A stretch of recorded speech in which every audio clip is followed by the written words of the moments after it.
Hey friends, my name is Rachel and I'm the pastor for Circle of Hope in South Philly. And this is our at-home Sunday meeting.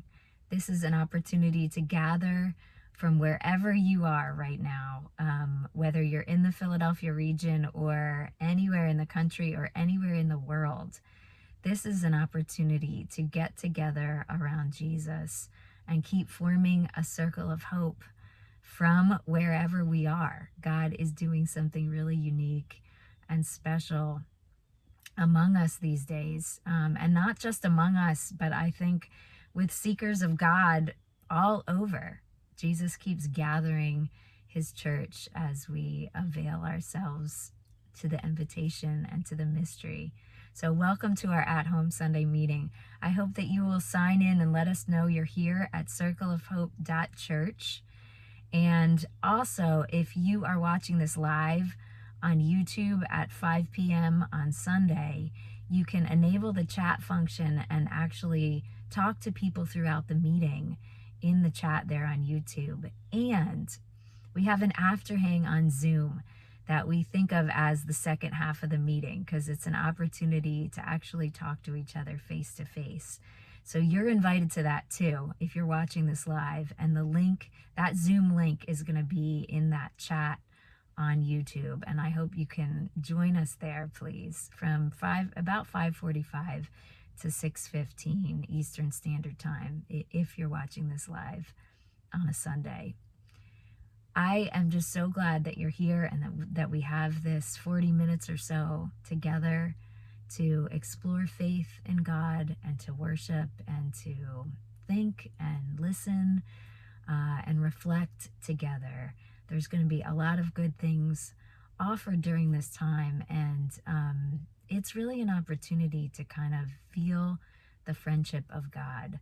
I'm in my car right now because I'm on the way to visit a friend, and I think that's a great description of this meeting. It's an opportunity to be with Jesus, who is a friend, a sibling to us, and we're kind of offering that to each other in this online way. It might feel strange to talk about Jesus as a friend or a sibling, but that is how Jesus talks about himself. And that has been part of my experience too, that God is present to us in a really close way, probably closer than we know. So I hope you can experience that invitation to feel God's nearness and friendship to you during this time. Let me introduce you to our other hosts here, Charles and Robert. Hi everyone, my name is Charles Langley Jr. I use he, him, his pronouns. I'm one of your hosts for the at-home Sunday meeting, and I'm so glad you guys could join us today. My name is Robert, and I'll be one of your hosts for the at-home Sunday meeting. Thanks, Charles and Robert. We're going to get into some music now with some space to pray and to worship. Nathan's going to offer a meditation, and Andrew and Robert and Raleigh and friends are going to lay out some original music, and that's going to be an opportunity to enjoy it in the way that you do. You can listen, you can sing along. I hope that you feel invited to participate as overtly as you want to. You can move around and dance, you can raise your hands.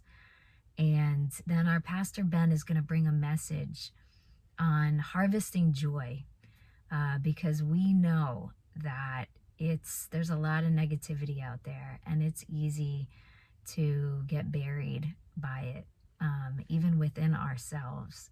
And so he's going to give us some tips for how to hang on to the good that God just relentlessly keeps doing, even in us and among us. And so again, take it in, get comfortable, or take us along to the grocery store with you, or wherever you are. And I hope and pray you can allow God to speak to you and to bless you during this time.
Recently, the world around us has begun its yearly Last Call campaign. The sun positions differently on the morning horizon. Dusk hurries into night a little sooner with each passing day. Cold winds compete for attention. Trees precipitate color onto gardens, walking paths, and most any surface interested in collecting foliage. With autumn, nature seems intent to land a single point. We have to go away and dream it all up again. Receiving this message is one thing. Making peace with it is another. For many of us, it is difficult to say goodbye, even if only for a season, even if we are confident in the return. Right here, in this moment, we are going to carve out a space to send nature off. Find something to write with and something to write on. Take this space to record the thing or things that you will miss over the winter months. Be as direct as you want, or as poetic as you can.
Were you able to come up with something noticeably absent from your world as fall turns into winter? You should share that with someone soon. If you're joining us live for the at-home Sunday meeting, you could offer up your thought in the chat. Not watching in real time, you could bring your words to your next cell meeting. We'll close our space by receiving from a couple of pieces written by others who found interesting ways to send nature off.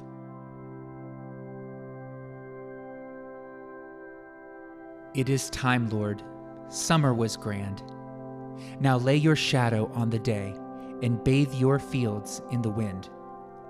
Let the late harvest linger. Give it 2 more southern days. Make it full and bring her sweetness into those heavy vines. If you have no house now, you never will have one. If you are alone now, you will always live alone. Reading late in the fading night, writing letters with no end, wandering dark alleys, restless and uneasy, a leaf on the wind. My harvest withers. Health, my means to live, all things seem rushing straight into the dark. But the dark still is God. I would not give the smallest silver piece to turn the rush backward or sideways. Am I not a spark of the very God who is the light? Fair hope does flush my east. Divine success, oh hush and hark.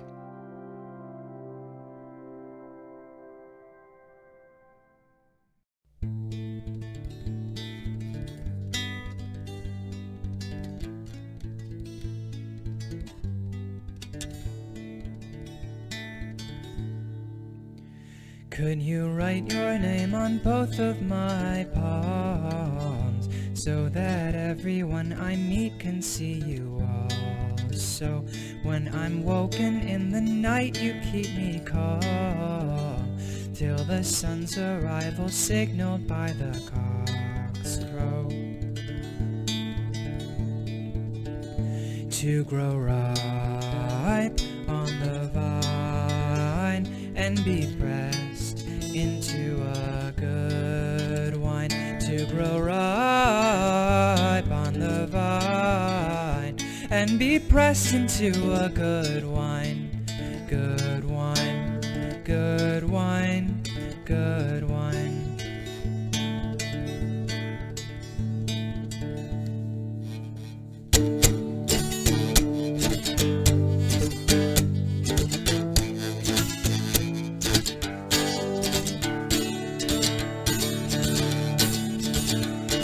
The light that pours inside me is a glare.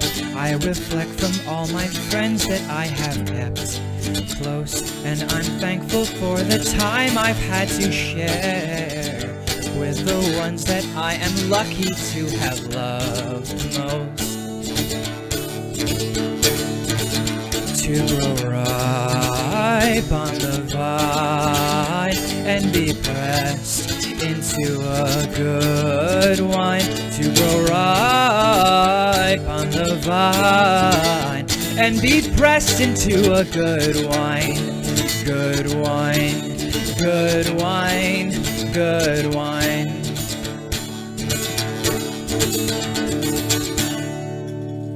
When the sun for all its beauty turns its tail, you're the cold wind through my hair that keeps me going, and the darkness lowers on me like a veil, to remind that one must die to get to growing,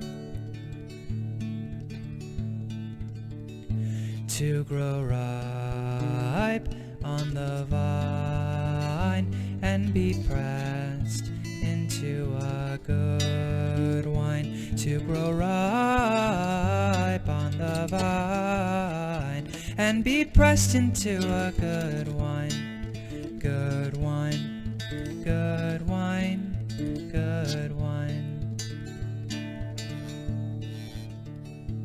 And at Compline, when the day has come to end, I will sadly lay my tired little head down and await for it to all begin again. In the silence of my bedroom with the shades drawn, I will drift off into dreams inside the stillness, trace the moonlight's creeping path across the floorboards, with the makings of a prayer upon my lips. Says your love was always more than I could ask for.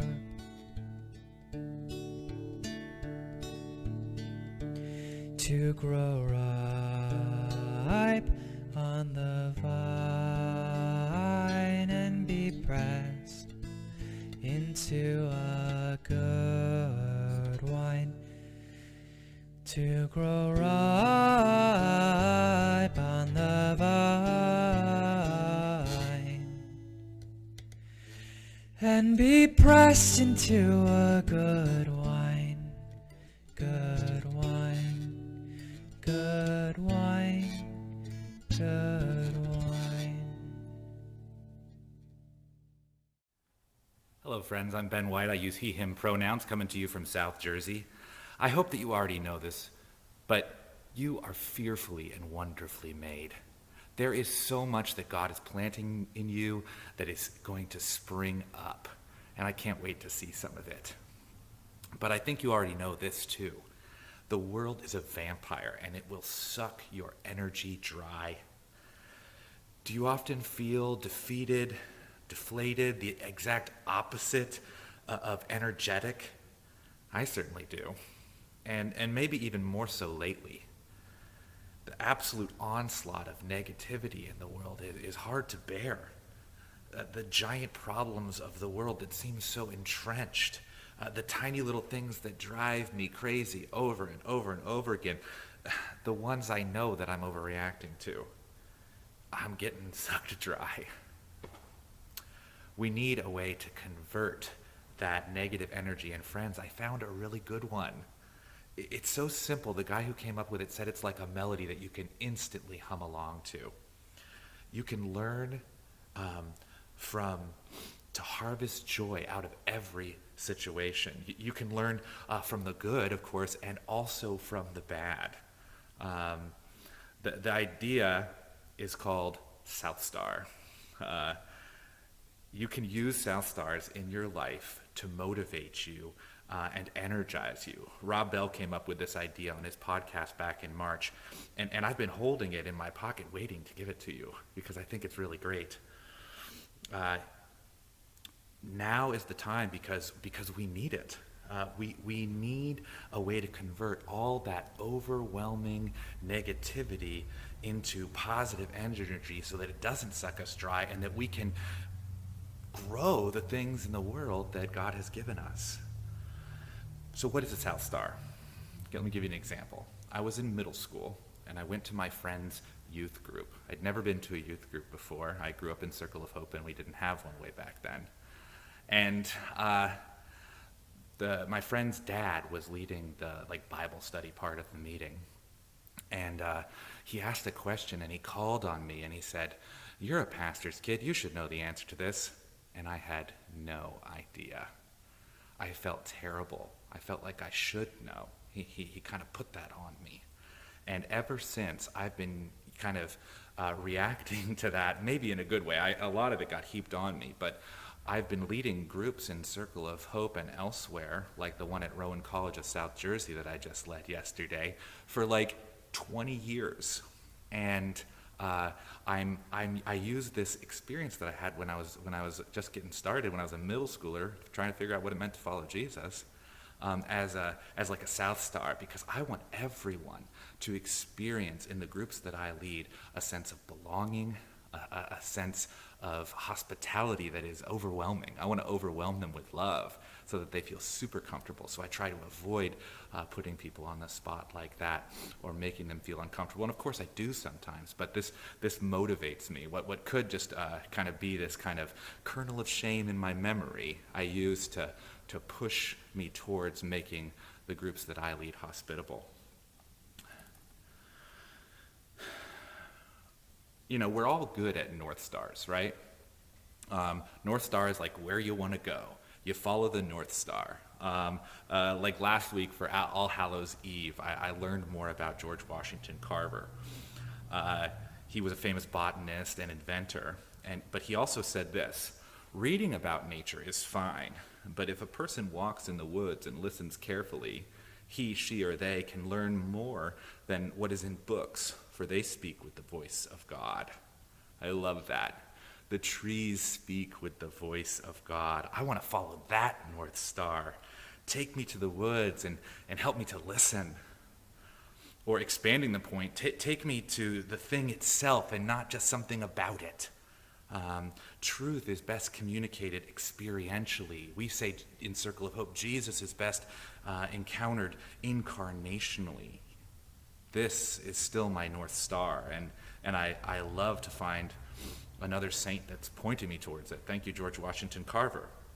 But we can also harvest joy from the South Stars in our life. For Christ is all and is in all, it says in Colossians 3:11. If we can get the North Stars and the South Stars in our corner, wow, what a team. How wise could we become in Christ if everything were speaking with the voice of God, everything, the good and the bad. There's so much in this world that we can't change, and it's easy, again, to feel defeated, to feel like an awkward middle schooler that doesn't know the answer. And even worse, I think there's this voice coming from somewhere, everywhere maybe, it's saying, you should know, you should know. Converting the energy of the South Star into a motivator instead of a depressor, it's wisdom stuff. It's deciding how to channel that energy instead of letting it channel you. The world needs our energy, friends. And there's a lot of stuff that we can do, even in the face of the things that we feel stuck in. even in the face of people we can't change, situations that feel intractable. Friends, let us persist in seeking another way, paths other than the ones that make us stand still.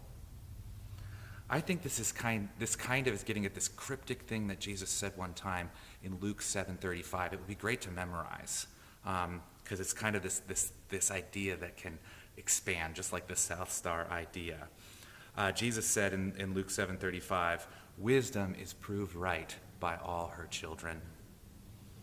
I think it applies here. Wisdom is proved right by all her children. What does that mean? Put in the chat like your knee-jerk reaction. It'd be cool to see what you're saying. I think it means that we can't always judge situations moment by moment. Truth takes time to grow, to gestate. Wisdom matures like a zygote or a seed. What does your thinking give birth to? How does it grow up? What kind of children are you raising in your household of wisdom? What are you producing? What kind of adults are those children becoming? Take the long view. Wait and see. Keep at it. At least wait for a moment when something happens to you to listen to the trees, listen to the South Stars, those negative feelings, and you could be seeds of wisdom instead of seeds of defeat. They could lead you to action instead of inaction. They could pump you up rather than push you down. Everything might grow something beautiful, especially if we can convert that energy into action, if we actually make something that can become anything. Most of our ideas really are ugly babies, after all. We won't know what our ideas are producing if we never plant them, though, or if we never suffer the difficulty of them being small and we're not really sure what they are yet. If all our energy, though, gets sucked up by negativity, what will we be growing at all? What will we be planting? Where will our energy be going? And friends, the world needs our energy. Here's the larger context from Luke 7. Jesus was talking about John the Baptist and how many people accepted his message, but the religious people didn't. Jesus went on to say, "To what then can I compare the people of this generation? What are they like? They are like children sitting in the marketplace and calling out to each other. We played the pipe for you, and you did not dance. We sang a dirge, and you did not cry. For John the Baptist came neither eating bread nor drinking wine, and you say, 'He has a demon.' The Son of Man came eating and drinking, and you say, 'Here is a glutton and a drunkard, a friend of tax collectors and sinners.' But wisdom is proved right by all her children." Jesus is getting it from both sides, as usual. He does not fit into the pre-established boxes. The generation is analyzing him and his cousin John and rejecting both of them. Nothing will satisfy them. They are making nothing. All of their energy just goes to tear things down. They are only unmaking. They say to Jesus, dance more, and do as we say. They can't decide what they want. And so they receive nothing. They won't receive the seed, Jesus himself, so nothing will ever be born. Sounds familiar, doesn't it? We need this wisdom too. Our energy needs to be converted to birthing and growing children of wisdom. Yes, our own actual human kids, like in our village parenting, the kids that we're growing up, those are good seeds, but so many other things as well. One of the biggest energy sappers in the world is that defeating feeling of fighting something that we actually can't change. Futility sets in quick. Apathy about everything might come in close behind it. But friends, the world needs our energy. Jesus has chosen us to make beautiful things in the world. We must learn to tell the difference. We must convert the negative energy and apply it to things that we can change.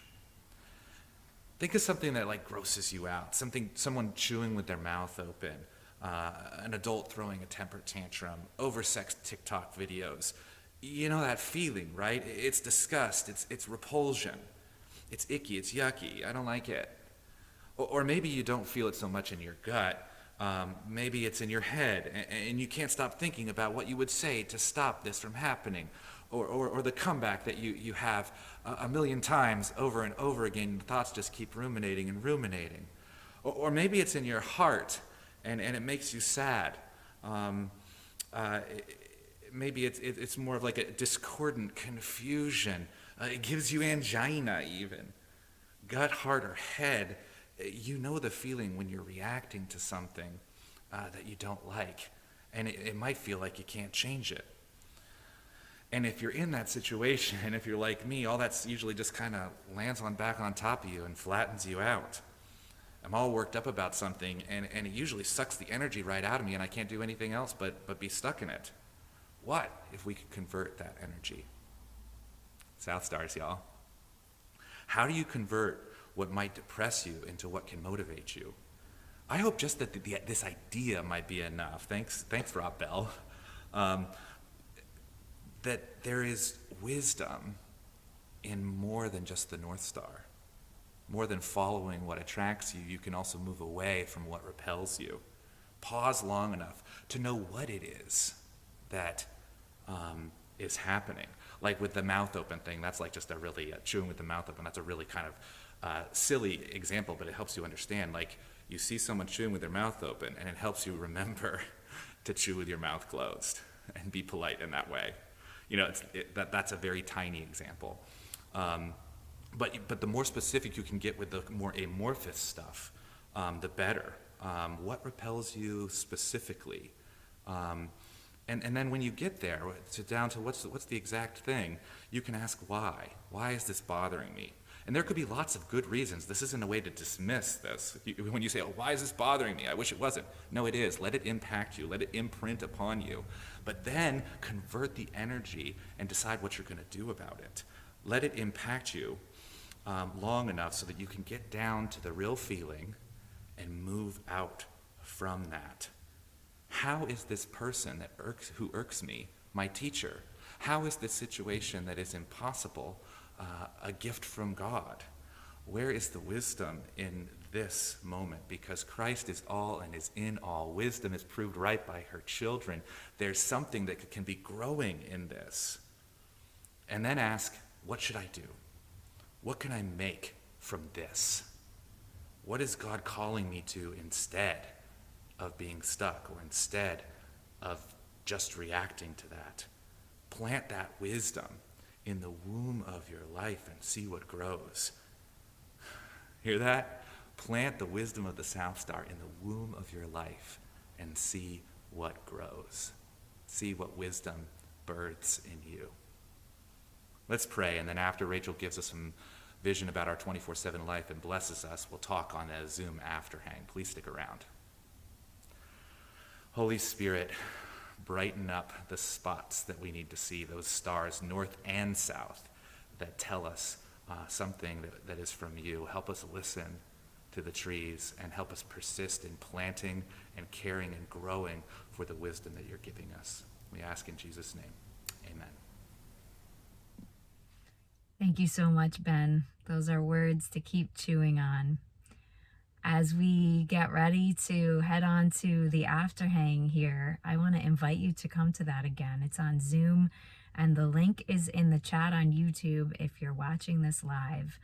Also, please sign in at circleofhope.church. If you want to share financially with us, you can also do that on our website at circleofhope.church. We will put that money to good use, spreading this message of God's love locally around the Philadelphia region and all over the country and world, like we are doing right now. So we would welcome your partnership very much financially. And if you want to be involved in a small group that meets throughout the week, we call these groups cells, like cells of a body, the body of Christ that we are. And you could find out the names and contact info of the leaders on our website too. There's several groups that just meet online throughout the week, and so we hope that you would get connected in that personal, relational way too, again, for this ongoing friendship with God and each other.